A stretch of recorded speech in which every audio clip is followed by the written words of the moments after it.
Assalamualaikum warahmatullahi wabarakatuh. Alhamdulillah wassalatu wassalamu ala rasulillah. Wala hawla wala quwata illa billah. Kaum muslimin dan kaum muslimat rahimani wa rahimakumullah. Kita bersyukur kepada Allah Azza wa Jalla karena di kesempatan subuh kali ini kita bisa kembali melanjutkan pembahasan di program Rehat Subuh kita. Dan di kesempatan ini topik yang kita akan bahas insya Allah yaitu nasib dari pemuja akal. Nah, jadi di pembahasan sebelumnya sebenarnya sudah sempat disinggung juga urusan terkait dengan akal ini. Nanti kita lihat lebih detailnya.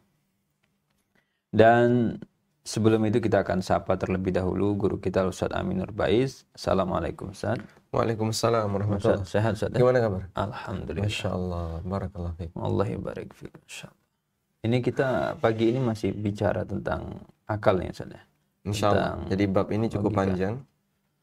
Kaitannya dengan logika dalam beragama. Nah, sebelumnya kan kemarin itu kita sudah ini sudah singgung juga nanti terkait dengan akal ini nggak bisa jadi sumber gitu saja. Nah, Nggak jadi sumber agama dan juga nggak bisa jadi standar kebenaran. Kira-kira kalau mau berakidah itu jadinya seperti apa nanti Ustaz? Kalau memang akal ini nggak bisa jadi acuan seperti itu Ustaz. nah. Alhamdulillah wassalatu wassalamu ala Rasulillah wa ala alihi wa sahbihi wa mawalah. Wa asyhadu an la ilaha illallah wahdahu la syarikalah. Wa asyhadu anna Muhammadan abduhu wa rasuluh. Pertama yang mungkin perlu kita koreksi adalah pernyataan akal tidak bisa jadi standar kebenaran. Ini tidak berlaku mutlak. Karena akal sendiri juga dihargai oleh syariat dan bisa menilai antara kebenaran dengan kebatilan dengan keadaan akal yang sehat.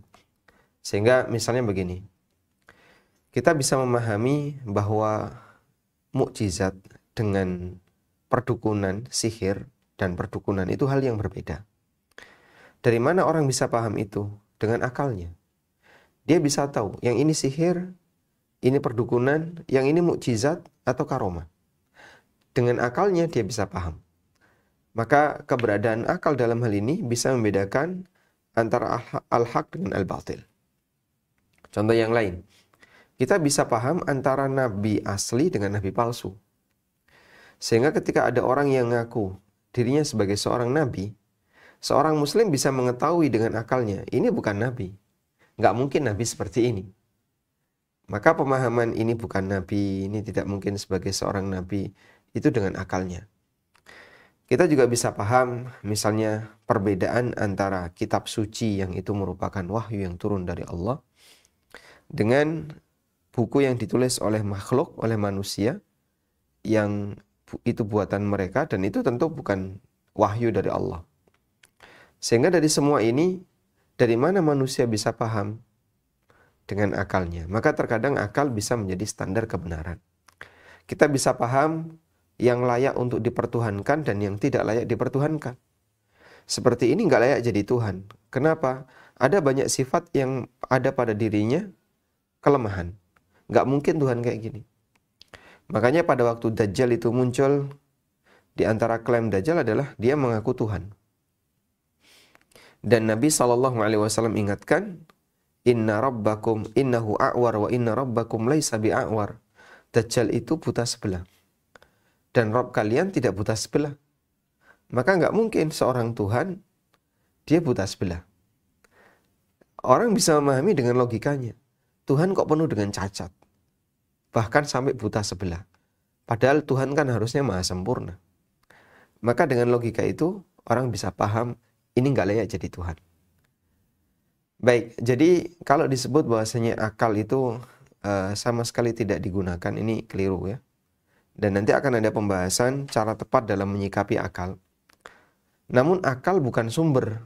Karena sekali lagi kalau akal itu dijadikan sebagai sumber, maka akan ada beragam akidah antara satu orang dengan orang yang lain. Sebab akal mereka berbeda-beda. Nah, kemudian kembali kepada pertanyaan. Lalu dari mana kita memiliki ideologi, memiliki akidah? Jawabannya adalah akidah itu paket yang diberikan oleh Allah. Sehingga hamba itu tidak diperintahkan untuk mencari akidah, tapi hamba diperintahkan untuk mempelajari akidah. Itu dua hal yang berbeda. Kalau mencari, mungkin dia merumuskan, dia melakukan eksperimen, lalu hasilnya disimpulkan, eksperimen lagi hasilnya disimpulkan. Itu mencari. Tapi kalau mempelajari, ini sudah tersedia, silahkan kamu pelajari. Ibaratnya begini. Saya mendapatkan sebuah alat. Yang alat itu murni baru. Dan saya tidak pernah menjumpai sebelumnya. Terus bagaimana cara penggunaan alat ini? Ternyata produsen telah menyediakan petunjuk penggunaan. Manual of use. Maka saat saya ingin memanfaatkan alat ini, saya baca manual itu.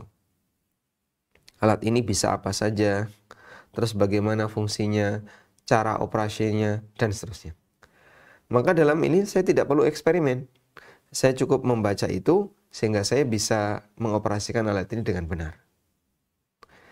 Yang kedua, ada alat yang baru, nggak pernah ada, dan tidak ada manual use. Tidak ada buku manualnya. Maka saya harus bereksperimen. Mencet ini nyala apa, mencet ini nanti jadi apa, dan seterusnya. Lalu dari eksperimen itu saya catati. Dengan ini saya mencari melalui praktek secara langsung. Dan mungkin untuk yang kedua ini ada faktor trial and error. Bisa berhasil, bisa gagal kan gitu ya. Kalau berhasil, dia jalan. Kalau gagal, maka saya nggak dapat apa-apa. Sehingga dalam kasus ini, ketika saya tidak memiliki panduan, maka saya akan meraba-raba, bereksperimen, melakukan penelitian untuk mendapatkan hasil. Baik, kita berakidah. Apa sih yang harus kita yakini? Apa yang harus kita yakini agar nanti kita bisa menjadi seorang hamba yang selamat di akhirat? Allah Subhanahu wa taala perintahkan kita untuk berakidah. Aminu billah wa rasulihi. Berimanlah kalian kepada Allah dan Rasulnya, dan banyak aneka ayat dalam Al-Qur'an yang merintahkan kita untuk beriman. Lalu apa yang harus kita imani?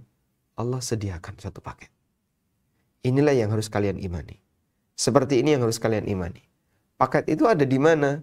Di Al-Quran dan hadis Nabi SAW. Sehingga apa yang harus kita percayai, apa yang harus kita imani, ideologinya itu seperti apa, Allah sediakan. Manusia tidak perlu nyari. Makanya dari sini kita bisa memahami bahwa dalam berideologi, Allah Subhanahu wa taala sudah memberikan kepada manusia paket yang tinggal mereka pelajari. Bagi mereka yang mempelajari ideologi itu dengan baik, dengan benar, kepada guru yang benar, maka dia akan memiliki akidah dan keyakinan yang benar. Ideologinya akan benar. Dan sebaliknya, ketika ideologinya itu tidak dia pelajari, lalu dia ngarang sendiri, atau mengikuti budaya, atau pakai logika, pakai akal, dia bereksperimen. Dan akhirnya kacaulah ideologinya. Maka antara satu kelompok dengan kelompok yang lain berbeda-beda. Sebagai contoh ya, Mu'tazilah sebagian besar ideologinya dibangun berdasarkan logika.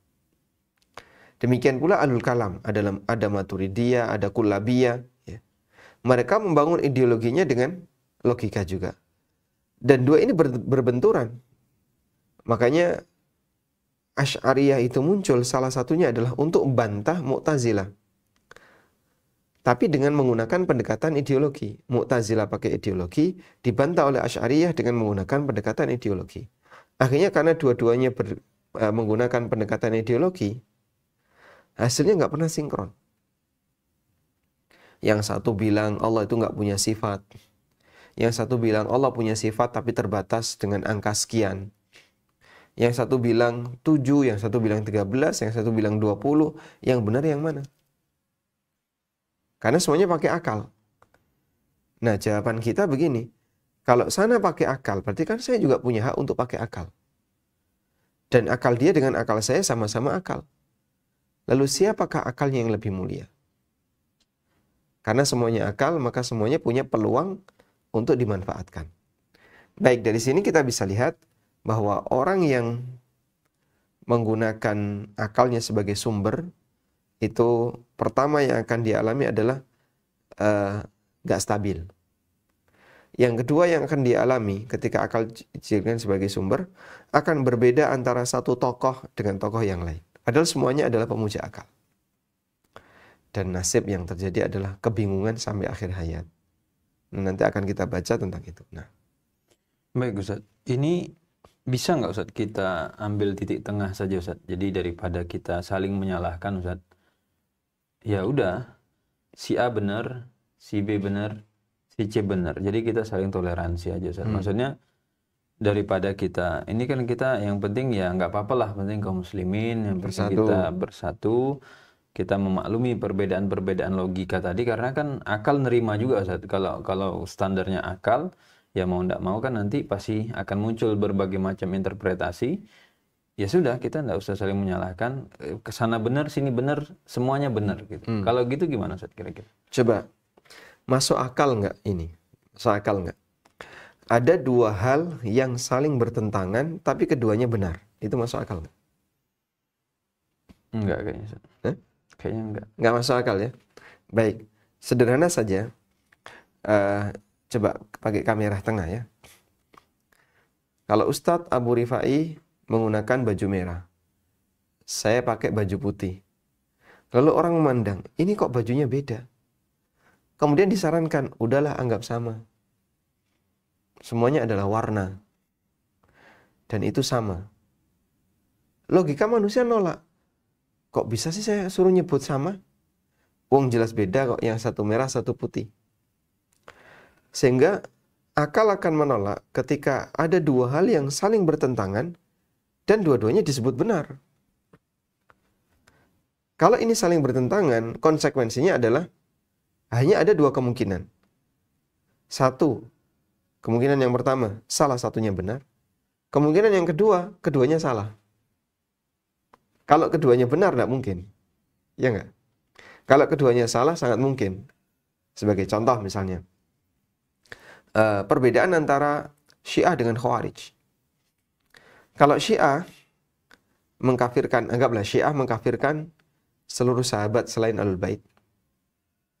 Kalau Khawarij tidak mengkafirkan seluruh sahabat, tapi mengkafirkan sahabat yang ikut tahkim, yang menyetujui tahkim, termasuk Ahlul Bait yang ada di dalamnya. Ada Ali radhiyallahu anhu, ada Hasan, Husain, dan beberapa sahabat Ahlul Bait yang lainnya. Baik, terjadilah perbedaan antara Syiah dengan Khawarij dalam masalah menilai Ahlul Bait. Dari sini kita bisa mendapatkan, tidak mungkin kita mengatakan duanya benar. Kok bisa keduanya benar? Orang saling bertentangan. Akal akan mengatakan tidak mungkin benar. Terus yang benar gimana? Ini salah, ini salah. Itu mungkin. Jadi salah dua-duanya mungkin.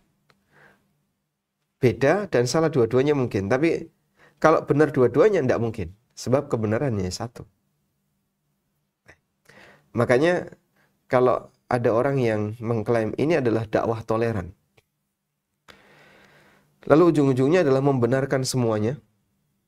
Pokoknya yang penting kayak gini, ini benar-benar semua ini. Benar semua. Kita harus saling toleransi. Bedakan antara toleransi dengan membenarkan semua ya. Kalau toleransi itu prinsipnya tidak ganggu. Kalau membenarkan semua, menganggap semuanya punya nilai yang sama. Padahal ini bertentangan. Yang satu meyakini Tuhan cuma Esa, sementara yang kedua meyakini Tuhan ada 3. Yang satunya meyakini Tuhan itu berwarna-warni. Yang ini meyakini Tuhan itu seperti ini. Ini akan kita rangkum berbeda-beda. Dan tidak mungkin dikatakan semuanya benar. Logika akan menolak ketika ada dua hal yang saling bertentangan, tapi dinilai semuanya benar. Berarti Ustaz, kalau kita misalkan nih, memilih satu Ustaz, kemudian menyatakan ya selain ini berarti salah. Ya. Nah, ketika kita bersikap seperti itu, artinya kan tadi kita masih mungkin untuk toleran kan ya. Artinya ya enggak apa-apa, pilihan saya benar, yang lain salah. Yeah. Tapi karena kita enggak ganggu dia, kita toleransi sama dia. Yeah. Begitu ya. Karena kan kesan yang ingin dimunculkan itu kalau misalkan tadi dia pilih yang menurut saya yang ini benar, yang sini salah-salah, berarti kamu enggak toleran gitu. Yeah. Jadi menyalahkan tidak sama dengan tidak toleran. Ini salah paham sampai dari dulu ya. Banyak orang yang kita sendiri merasa aneh. Menilai salah kenapa disebut tidak toleran? Padahal konsekuensi dari akidah adalah ketika saya menilai akidah saya ini yang benar, maka konsekuensinya yang lain salah. Dan ketika konsekuensinya yang lain salah, maka saya tidak akan mengikuti yang lain. Kalau saya meyakini saya benar, yang lain juga benar. Terus kenapa kamu berakidah yang seperti yang saat ini kamu ikuti? Kenapa kamu nggak pindah ke yang lain? Yang lain juga benar. Maka bedakan dulu ya antara toleransi dengan menilai salah. Menilai salah itu konsekuensi dari keyakinan. Kalau toleransi adalah bagaimana menyikapi orang yang berbeda. Sehingga ketika kita melihat ada orang yang berbeda, kita tidak memaksakan dia. Kamu harus ikut saya. Yang benar yang saya. Kalau kamu ikut yang lain, nanti kamu saya cubiti. Nah, kemudian pemaksaan itu membuat dia ketakutan. Nah, ini tidak toleran. Sederhana saja ya. Misalnya, saya buat ilustrasi kayak gini. Saya dan Ustadz Abu Rifai masuk ke warung. Selera saya soto. Antum seleranya bakso. Loh, kita kok beda selera? Oh, enggak apa-apa, semuanya benar. Enggak, pokoknya harus soto. Kalau nggak soto, nggak usah makan. Terus gimana itu? Loh, saya seleranya bakso. Akhirnya perbedaan itu terjadi. Tapi saya disebut tidak toleran kalau memaksakan orang lain mengikuti selera saya. Dan saya disebut toleran ketika masing-masing mengikuti sesuai dengan keyakinan dan tidak saling mengganggu. Jadi toleran itu tidak saling mengganggu. Bukan menyalahkan yang tidak sesuai dengan keyakinannya. Dan ini kan dialami oleh semua pemilih akidah. Orang kalau dia beragama dengan serius, apapun agamanya, pasti konsekuensinya itu. Sehingga Muslim meyakini akidah Islam paling benar, yang lain salah. Nanti Nasrani juga meyakini akidah Nasrani yang paling benar, yang lain salah. Yahudi juga sama. Agama-agama yang lain juga sama. Makanya kita saksikan dalam semua agama pasti ada doktrin yang mengatakan bahwa selain dari keyakinan kamu, mereka salah. Dan mereka akan di neraka. Itu bagian dari keyakinan mereka. Wallahu a'lam. Baik. Insyaallah ini cukup jelas Ustaz ya. Jadi karena kadang jadi bias Ustaz di masyarakat itu antara kita menegaskan yang benar dengan yang salah lalu kemudian dinyatakan intoleran nih gitu ya. Ini merasa benar sendiri dan seterusnya. Nah, tadi Ustaz sempat singgung Ustaz ada kata-kata ahlul kalam gitu ya dan nasib mereka. Nah, sebelum bahas nasib, sebenarnya kenapa kok disebut ahlul kalam Ustaz? Jadi sejarahnya dulu gimana Ustaz? Kok mereka Ya, namanya karena ahlul kalam? dari nama al-kalam kan dia lebih banyak menggunakan ilmu kalam. Ilmu kalam kalau bahasa kita ya seperti ilmu filsafat. Sehingga dia sebenarnya menggunakan logika itu kan nggak salah. Tapi ketika logika dijadikan sebagai sumber dalam beragama dan berideologi, itu bermasalah. Ilmu filsafat mungkin kalau dari sisi pondasinya nggak ada masalah, ngajak orang untuk berlogika ya. Tapi ketika filsafat dijadikan sebagai sumber akidah, ya kita nggak terima. Karena filsafat kamu dengan filsafat saya beda. Makanya kan filsafat ada banyak aliran ya. Filsafat A, filsafat B, filsafat C. Karena ada banyak aliran. Terus yang mau dijadikan standar yang mana? Kita akan kebingungan dalam hal ini. Karena itu, ahli kalam atau ahli filsafat, mereka yang menjadi titik masalah adalah ketika menggunakan logika dan filsafat itu sebagai sumber ideologi. Sehingga saat bicara ideologi, semuanya main logika. Nggak ada dalil. Ini kan dibalik. Ideologi itu satu paket yang disediakan oleh Allah, tinggal kau pelajari. Tapi kok bahas ideologi malah nol dari dalil, ini aneh. Sebenarnya bahas ideologi ya penuh dengan dalil.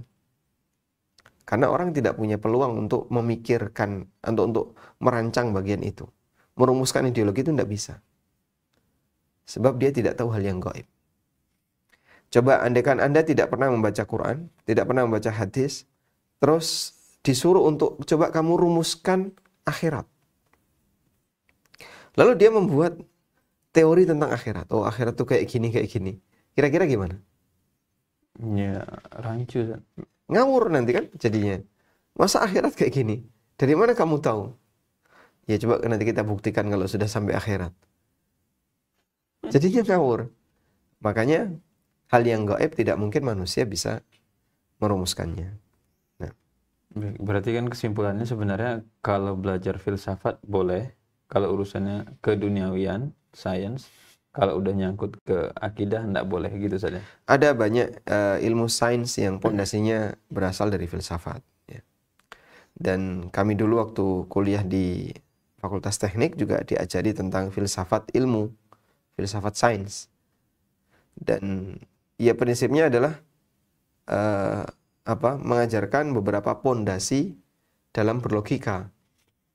Jadi misalnya sederhana saja ya, ketika ada dua hal yang saling bertentangan, tidak mungkin dia bisa dinilai dengan nilai yang sama.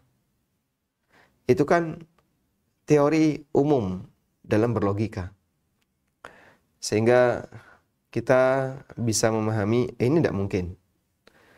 Apalagi dalam masalah hubungan implikasi. Jika maka, jika kayak gini, maka seperti ini. Kemudian ada bi-implikasi, jika dan hanya jika. Ini hanya akan bisa terjadi kalau kayak gini. A hanya akan bisa terjadi ketika B, dan B hanya akan bisa terjadi ketika A. Itu hubungan bi-implikasi. Nah, itu kan kerangka kita dalam membuat membuat kesimpulan ketika melakukan eksperimen sains. Kenapa kok hasil kamu tidak sebagaimana teori yang ada? Kenapa kamu ketika melakukan ini kok hasilnya kayak gini? Nah, itu kan sederhana dalam berlogika. Nah, itu dipelajari dalam filsafat sains.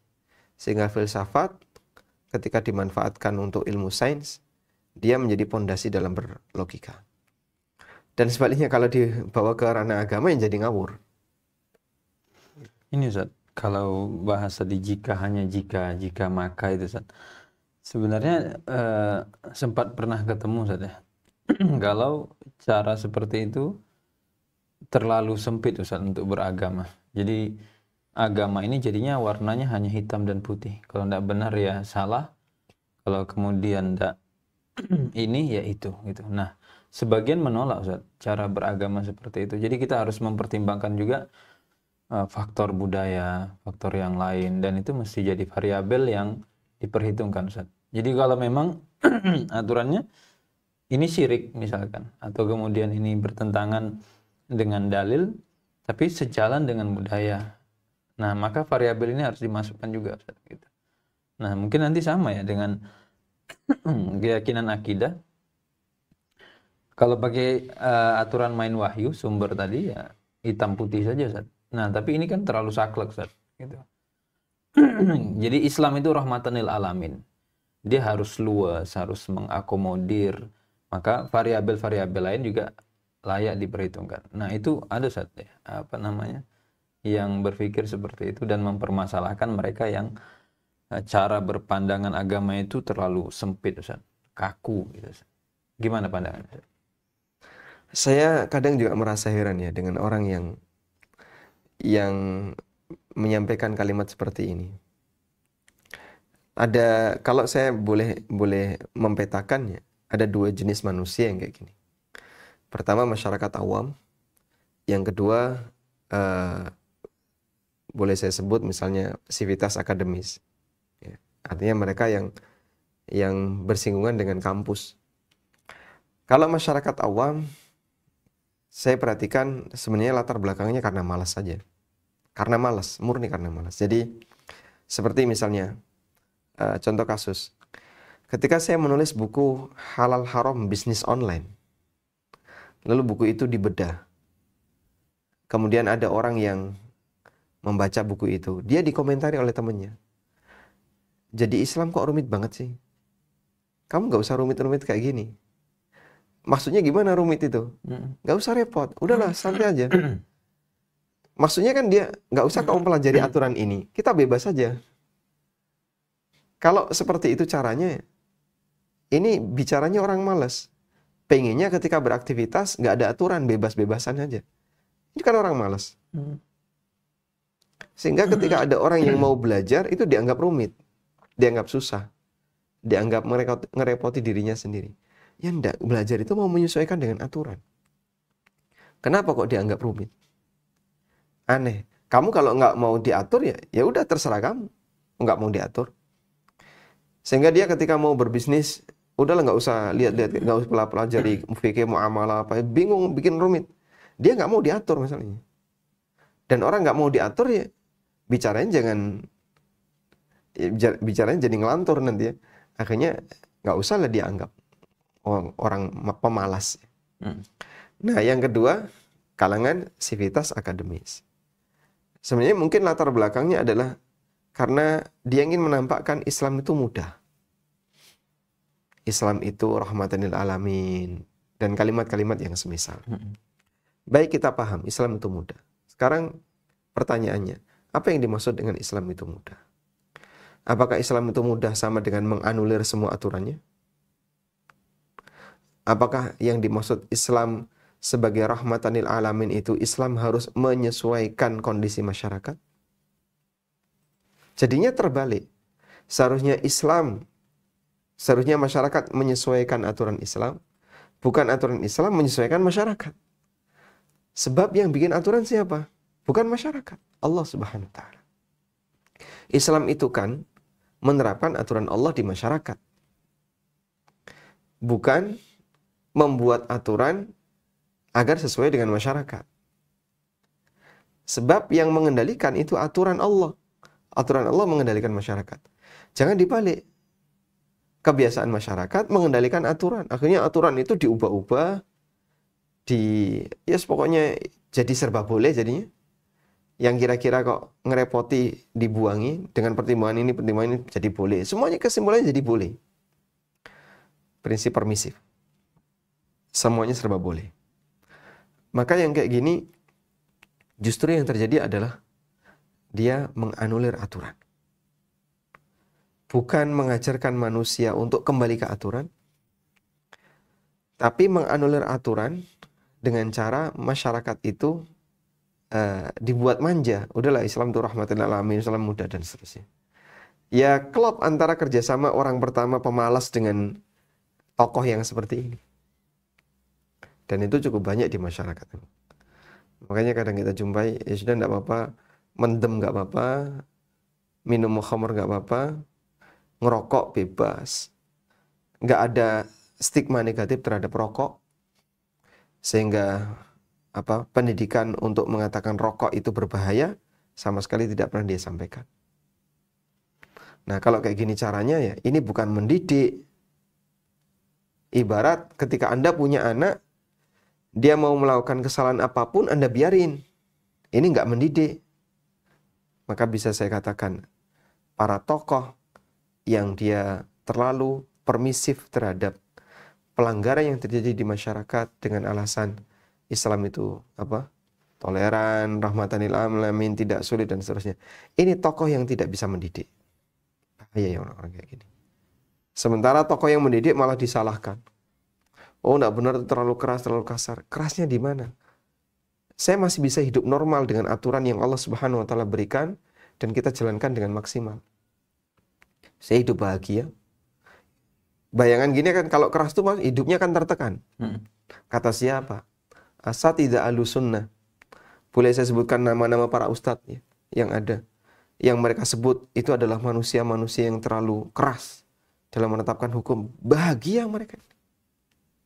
Ustadz Firanda, Ustadz Syafiq Basalama, Ustadz Yazid, Ustadz Khalid, Ustadz siapa lagi? Dan para asatidzah yang lainnya, Ustadz Arifin Badri. Masih banyak asatidzah yang lain yang mereka katakan, oh ini ustadz yang keras-keras. Keras terus gimana? Menurut kamu, apakah hidup mereka tertekan? Bahagia mereka. Kita merasa bahagia dengan aturan Allah Subhanahu wa Ta'ala. Jadi, wahyu setelah berhenti, maka kita terapkan di masyarakat. Kita ajak masyarakat untuk menerapkan itu. Dan bukan wahyu menyesuaikan masyarakat, tapi masyarakat menyesuaikan wahyu. Baik Ustaz, insyaallah. Ini kalau bicara budaya Ustaz ya, bicara Ini, masyarakat. ini kalau budaya melebar nanti. Iya, makanya ini kita mau Ada gaya bagian di coba. Ada setelah ini kan Gaya, budaya nih.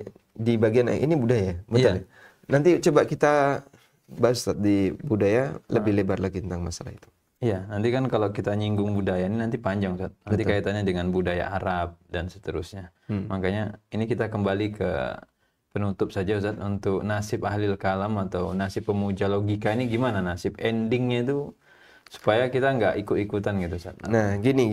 Jadi kalau kita menghendaki sesuatu, tapi kita lakukan dengan cara yang nggak benar, itu kan jadinya nggak ada hasil.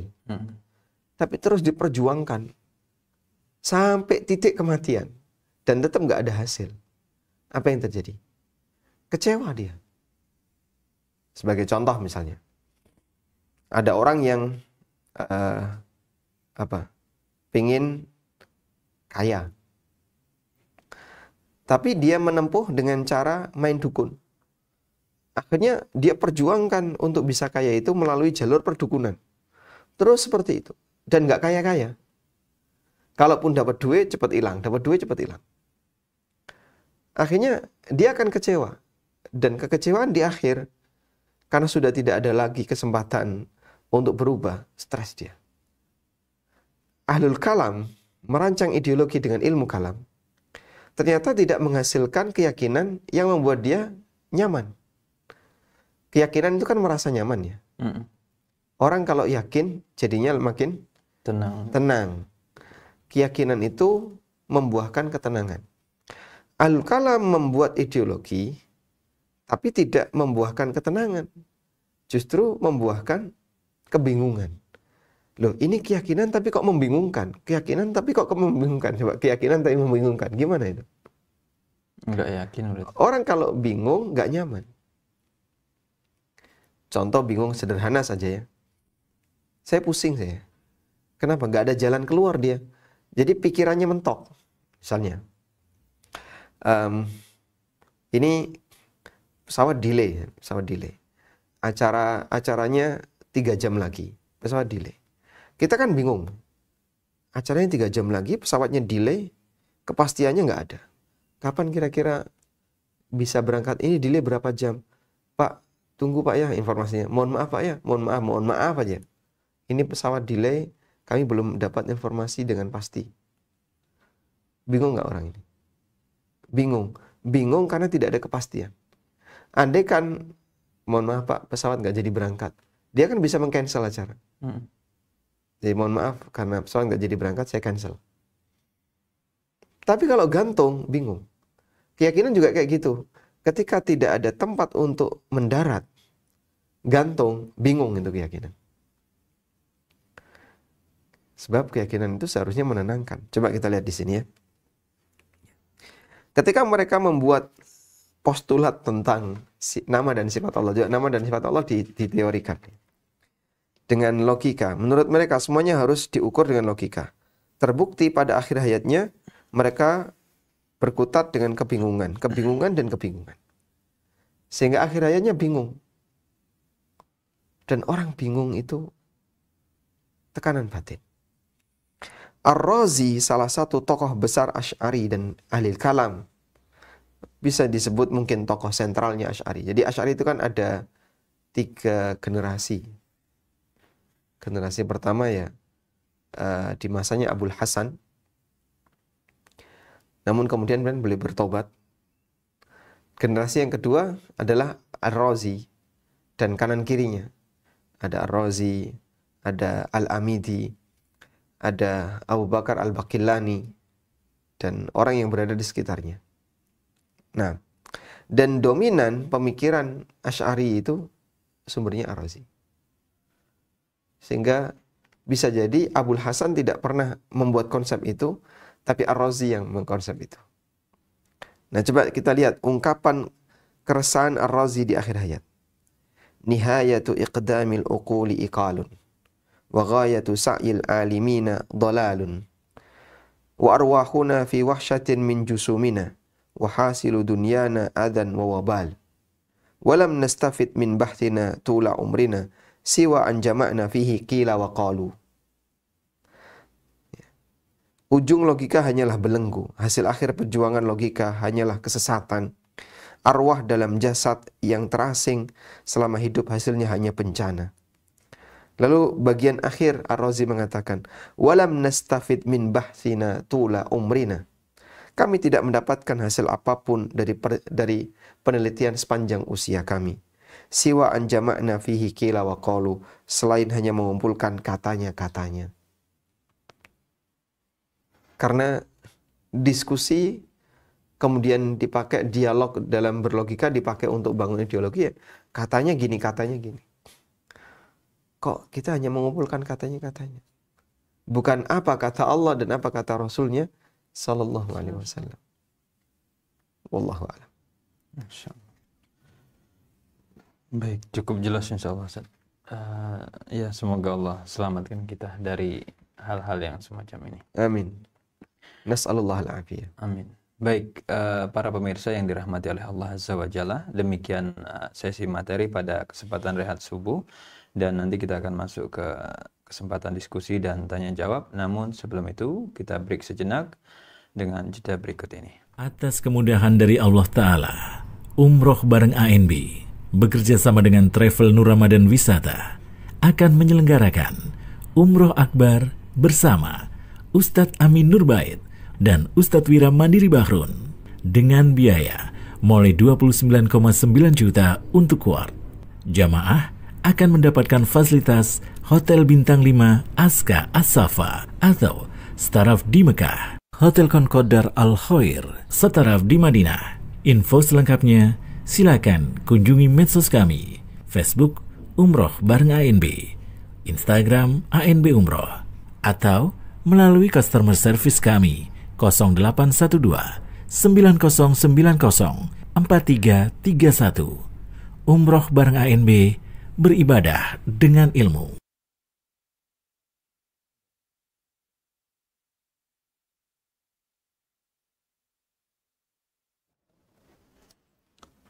Baik, para pemirsa yang dirahmati oleh Allah Azza wa Jalla, kita undang yang ingin bergabung untuk sesi tanya jawab dan diskusi bisa menghubungi di layanan 081 22 444 3344. Ini untuk telepon ataupun interaktif secara langsung, atau bisa juga mengirimkan pertanyaan melalui pesan di nomor 081 221 5678990. Baik, ini sudah ada yang terhubung, kita coba angkat terlebih dahulu. Silakan. Waalaikumsalam warahmatullahi wabarakatuh. Silakan Bapak, dengan siapa di mana? Baik, silakan Pak. Ini tentang sholat jamaah. Sholat jamaah. Iya. Jika ada imam yang datang nih, tapi imam itu tidak menunjuk orang untuk menggantikan. Pengganti. Imam bilang tunggu sebentar gitu, karena dia wudhu gitu. Makmum yang di belakang ini mari menunggu imam itu diam aja baru baca apa gitu. Sama yang kedua, Imamnya, mohon maaf Pak, imamnya balik lagi. Ya, nanti balik lagi gitu. Tapi sedang dalam posisi sholat. Ya, dalam posisi dia udah di kondisi dalam sholat gitu, batal. Terus yang kedua, kalau dia batalnya imam itu di rakaat kedua atau ketiga itu, apakah yang makmum udah dapat rakaat yang 2-3 itu untuk ulang bersama imam atau bagaimana Ustaz ya? Gitu Ustaz. Baik, cukup Bapak? Cukup ya. Allah barik. Baik, kita simak penjelasannya. Waalaikumsalam warahmatullahi wabarakatuh. Berarti ini parkir dulu Ustaz. Kalau mobil itu bentar, ke pinggir bentar, nanti lanjut lagi. Di pause. Iya, minggir dia kan. Imam itu kan driver, lagi sholat batal. Sebentar, minggir dulu Ke toilet. lanjut lagi. Gitu. Itu gimana kalau dalam sholat? Baik. Jadi berkaitan dengan kasus imam yang batal, ada dua riwayat. Pertama, imam menunjuk ganti. Dan ini terjadi pada Umar. Sehingga pada waktu Umar itu ditusuk oleh Abu Lu'lu' al-Majusi, maka beliau menarik Abdurrahman bin Auf untuk jadi penggantinya.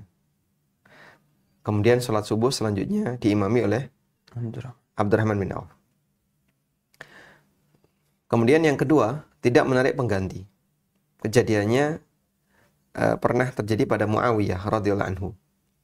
Pada waktu Muawiyah itu ditusuk oleh orang Khawarij, kemudian Muawiyah jatuh, beliau tidak menunjuk pengganti.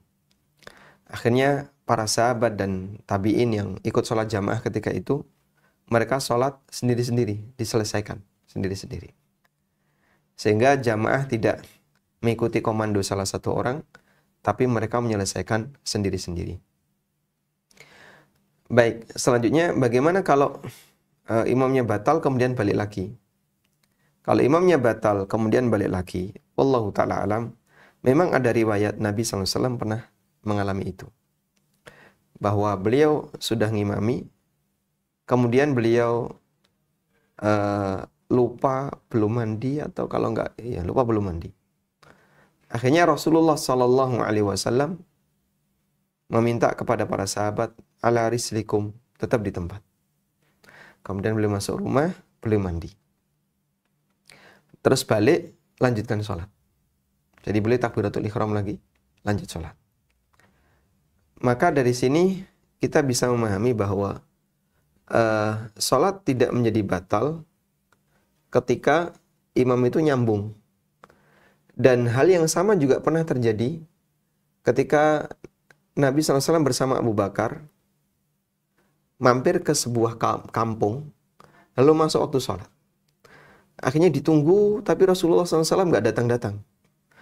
Beliau entah ada buang hajat atau bagaimana, nggak datang-datang. Akhirnya Abu Bakar yang jadi imam. Saat Abu Bakar jadi imam, Nabi SAW datang. Kemudian beliau di shaf pertama. Maka tanah Hannas, banyak orang yang dehem, memberi isyarat kepada Abu Bakar. Kalau di belakangnya ada Rasulullah SAW. Kalau Nabi SAW datang, akhirnya Abu Bakar merasa kalau Nabi SAW datang, Abu Bakar mundur. Kemudian Nabi SAW yang maju jadi imam. Jadi ini kan riwayat yang menunjukkan bahwasanya imam bisa kayak gini. Dan jamaah nggak batal. Jika yang dimaksud demikian, insya Allah tidak masalah. Imamnya batal, kemudian dia wudhu, terus balik lagi. Tapi kalau misalnya, bagaimana kalau diulangi dari awal? Insya Allah itu lebih meyakinkan. Imamnya batal, wudhu, terus balik lagi, ulangi dari awal. Allahu Akbar, takbiratul ihram baru. Dan jamaah nanti takbiratul ihram lagi. Kejadian ini pernah ada di Masjid Nabawi. Imamnya Syekh Hudzaify. Jadi sudah takbiratul ihram, Allahu Akbar. Satu Masjid Nabawi ya, yang jumlahnya Masya Allah, banyak sekali. Lalu Syekh Hudzaify mengatakan, ala makanatikum. Tetap di tempat kalian. Terus beliau pergi, wudhu. Terus balik lagi, takbiratul ihram lagi. Nah, kalau kayak gini, insya Allah lebih aman. Dalam arti, makmum yakin sholatnya tidak ada yang batal. Wallahu a'lam. Berarti diulang yang paling afdal. Nah, agar nanti makmum semakin yakin, bisa diulang. Baik. Tadi ada 2 pertanyaan atau 1 ya? Yang satunya yang masbuk. Yang masbuk 1 rakaat dan 2 rakaat atau seterusnya itu, apakah harus ngulang dari awal atau bagaimana? Jadi untuk yang masbuk, ikuti sesuai dengan posisi dia. Kalau dia dapat dengan imam 1 rakaat, 2 rakaat, ya tinggal nanti nambahi kekurangannya. Baik. Wallahu a'lam. Baik Ustaz, kita coba terima nanya berikutnya. Dan ini pertanyaan dari kolom chat Ustaz ya. Kita coba bacakan pesan yang masuk. Bismillah. Izin bertanya Ustaz, bagaimana cara memberitahu orang tua tanpa membuat mereka tersinggung? Mereka yang memang mengutamakan ajaran logika menurut akidah nenek moyang, keturunan, dan lain-lain. Bahwa itu tidak benar, apalagi bertentangan dengan agama. Seperti itu. Nah, wallahu alam, kalau kita bicara cara, itu sebenarnya yang paling tahu adalah anaknya. Karena kan beliau yang paling ngerti karakter orang tua. Jadi kalau masalah dakwah dengan orang lain ya, itu bedakan dua hal, materinya sama caranya. Kalau materinya, Anda tanya ke Ustadz, Ustadz, materi yang tepat untuk mengingatkan orang kayak gini apa? Nah, Ustadz menjelaskan materi. Kalau cara yang tepat mengingatkan orang seperti ini apa? Berarti beliau sudah punya materi, tapi bingung di caranya. Nah, kalau caranya, sebenarnya orang lain tidak lebih tahu daripada Anda. Karena saya tidak bersinggungan dengan orang tua. Orang tua Anda, saya tidak bersinggungan. Maka yang lebih tahu adalah anaknya. Tapi prinsipnya begini, memang kadang kalau kita berhadapan dengan orang tua yang mungkin menganggap anaknya itu masih terlalu junior dalam masalah ilmu, itu agak sulit. Maka yang bisa saya sarankan adalah Anda napuk nyeleh tangan. Tahu napuk nyeleh tangan? Mukul begitu orang gitu. Ya. Jadi mungkin Anda bisa ajak orang tua untuk ikut kajian. Nah, nanti kirim pertanyaan. Kalau ada orang punya keyakinan kayak gini, bagaimana? Lewat kertas ya. Orang tua Anda ada di situ. Otomatis dia akan mendengar jawaban sang ustadz. Saat dia mendengar, Anda seperti memberikan nasihat kepada beliau melalui tangan orang lain. Dan itu akan terasa lebih sopan. Sebab dengan cara demikian, maka orang tua mendapatkan sebuah nasihat bukan berasal dari anaknya, tapi berasal dari tokoh masyarakat. Wallahu a'lam. Baik. Kita lanjut ke pertanyaan berikutnya Ustaz. Ini dari pesan di kolom chat juga. Assalamualaikum barakallahu fikum. Ustaz, Ana Delvi, apa hukumnya sholat di belakang ahli kalam Ustaz? Waalaikumsalam. Waalaikumsalam warahmatullahi. Apa hukum sholat di belakang ahli kalam? Kita tidak sampai pada kesimpulan al-kalam itu keluar dari Islam. Dan para ulama tidak mengatakan ar-Razi itu keluar dari Islam. Sehingga Ahlussunnah bukan takfiri. Ya meskipun dalam menilai ini pemikiran yang salah. Dan sah-sah saja kita menilai ini salah, ini benar. Sebagaimana mereka juga menilai kita salah. Ar-Razi itu terhadap Ahlussunnah itu kencang sekali. Sampai dia menyebut buku yang ditulis oleh Ibnu Khuzaimah, judulnya Kitabut Tauhid. Oleh Ar-Razi disebut Kitabus Syirik. Sehingga Ar-Razi itu kebenciannya terhadap Ahlussunnah cukup besar. Ibnu Khuzaimah yang menulis buku Kitabut Tauhid itu isinya tentang penjelasan asma wa sifat. Itu dijuluki oleh Ar-Razi dengan Kitabus Syirik. Ini kitab kumpulan kesyirikan. Kurang apa lagi? Min absya'il kalam. Sebuah ungkapan yang sangat tidak enak didengar. Dilontarkan kepada seorang ulama kibar, ahli hadis, Ahlussunnah, Ibnu Khuzaimah. Hanya gara-gara Ibnu Khuzaimah, beliau menjelaskan tentang akidah Ahlussunnah dalam masalah asma wa sifat. Wallahu a'lam. Baik, kesimpulannya intinya sah dan boleh. Ya, para ulama tidak sampai menilai kafir, tapi menilai salah. Dan mereka sendiri juga menilai salah kita.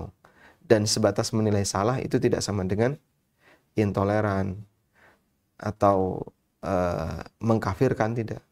Mereka menilai salah kita dan kita yakin mereka tidak mengkafirkan kita. Wallahu a'lam. Dari prinsip yang perlu kita pahami begini, bahwa Al-Quran dan Sunnah adalah sebuah kebenaran yang mutlak meskipun terjadi perbedaan pendapat dalam melakukan interpretasi. Meskipun terjadi perbedaan pendapat dalam memahami. Sehingga Al-Quran adalah kebenaran mutlak meskipun ada banyak perbedaan dalam memberikan tafsir untuk ayat tertentu. Sehingga misalnya firman Allah Subhanahu wa taala tentang X, ya? Dalam pembahasan tentang ini, dalam ayat ini ada misalnya 3 atau 4 tafsir. Ketika ada perbedaan tafsir, apakah Al-Qur'annya jadi kebenarannya diragukan? Tidak. Kebenarannya tetap mutlak. Dan dari adanya perbedaan tafsir ini yang benar hanya satu. Ketika keduanya tidak bisa dikompromikan atau saling bertentangan. Sehingga misalnya walladzina wal mutallaqatu yatarabbasna bi anfusihinna thalathata quru. Wanita yang ditalak itu mereka menunggu masa iddah selama 3 quru. Quru itu ada yang mengartikan haid, ada yang mengartikan suci dari haid. Sehingga terjadi khilaf. Haid dan suci dari haid kan bertentangan. Tidak mungkin kan kita katakan keduanya benar. Begitu kan? Baik. Ketika itu bertentangan berarti ada salah satu yang benar. Terus yang benar yang mana? Ya, kita katakan pertama ini ada khilaf. Yang benar adalah Anda coba lakukan penelitian secara bahasa. Kata al-quru itu lebih dekat kepada makna haid ataukah makna suci dari haid. Kurang lebih seperti itu. Jadi adanya perbedaan pendapat dalam masalah menafsirkan ayat Al-Quran sama sekali tidak menurunkan tingkat kebenaran Al-Quran. Kemudian, apakah logika boleh bermain dalam hal ini? Logika Anda akan bermain untuk memilih mana pendapat yang lebih mendekati. Sehingga yang satu menafsirkan A, yang satu menafsirkan B. Pendapat yang lebih mendekati yang mana? Yang A. Dengan apa Anda bisa menyimpulkan itu? Logika manusia kan bisa menilai. Oh, ini lebih mendekati dengan beberapa indikator seperti ini. Penilaian itu kan pakai logika. Baik, misalnya begini. Ada orang yang berdalil dengan firman Allah Ta'ala, "Faman syaa'a falyu'min wa man syaa'a falyakfur."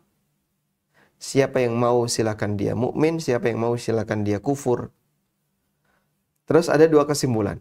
Kesimpulan yang pertama mengatakan, ayat ini dalil bahwa kita itu bebas beragama. Karena Al-Quran mengatakan, "Faman syaa'a falyu'min wa man syaa'a falyakfur." Maka ayat ini menunjukkan kita bebas beragama. Kemudian pernyataan yang kedua, pendapat yang kedua mengatakan, ayat ini dalil bahwa selain Islam adalah agama kekufuran, dia sesat. Sudah? 2 ini bisa dikompromikan enggak? Enggak bisa. Saling bertentangan kan? Iya. Nah. Terus ketika 2 ini saling bertentangan, kewajiban kita apa? Pilih satu. Memilih mana yang paling mendekati.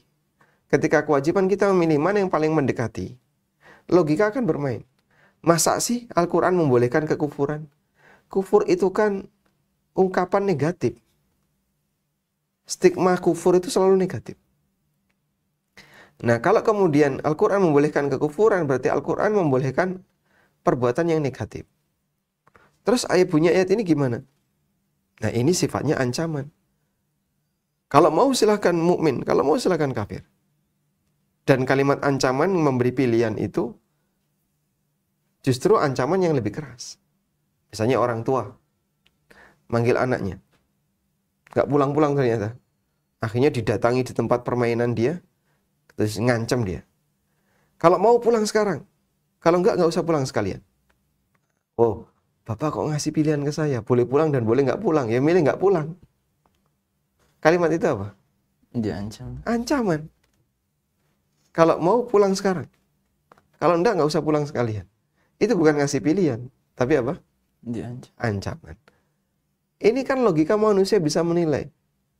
Tafsir kamu salah dan jelas salah sekali.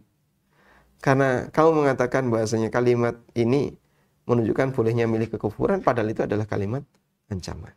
Wallahu a'lam. Baik, barakallahu fiik. Mungkin kita cukupkan, Ustaz, karena waktu sudah habis. Baik, insya Allah di pertemuan berikutnya hari Jumat insya Allah, Jumat depan, kita akan membahas tentang cara tepat dalam menyikapi akal. Baik. Dan ini mungkin yang ditunggu-tunggu juga Ustaz ya. Karena ketika nyinggung akal ini kan nggak mungkin juga kita nggak pakai akal Ustaz ya. Betul. Nah, nanti bagaimana cara makainya itu mungkin kita bahas. Baik, demikian Ustaz acara kita dan para pemirsa yang dirahmati oleh Allah Azza wa Jalla. Sesi rehat subuh kali ini, semoga apa yang kita pelajari menjadi ilmu yang berkah, bermanfaat untuk kita dan keluarga, serta Ustaz yang menyampaikan. Dan kita juga berdoa kepada Allah agar diberikan keistiqomahan dalam beragama di akhir zaman, selamat dari pemikiran-pemikiran yang menyimpang, dan kita dilindungi oleh Allah dari hal-hal yang merusak akidah, keyakinan, dan keislaman kita. Dan kami mewakili kru dari ANB Channel yang bertugas, mohon izin undur diri, pamit, dan semoga kita bisa ketemu di sesi rehat subuh berikutnya di Jumat pekan ini insyaAllah. Dan kita tutup dengan doa kafaratul majelis. Subhanakallahumma bihamdika asyhadu alla ilaha illa anta astaghfiruka wa atubu ilaik. Assalamualaikum warahmatullahi wabarakatuh. Waalaikumsalam.